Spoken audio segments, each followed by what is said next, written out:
Era purtroppo già accaduto dall'uscita del libro di Giorgia Meloni, episodi come questi si erano già verificati, ma oggi appare ancora più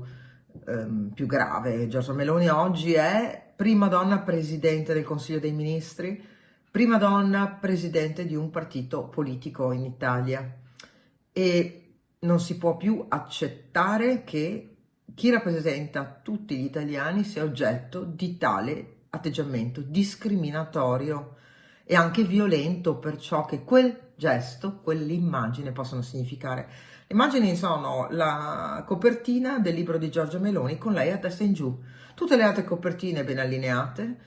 non la quarta di copertina, uno dice così non si vede, non si compra il libro, no, proprio lei a testa in giù e non la prima copia, tutte le copie in esposizione, segno della gravità del gesto che si è voluto proprio rappresentare in questo modo, chiesto alla libreria che faccia chiarezza e che non permetta più una cosa del genere.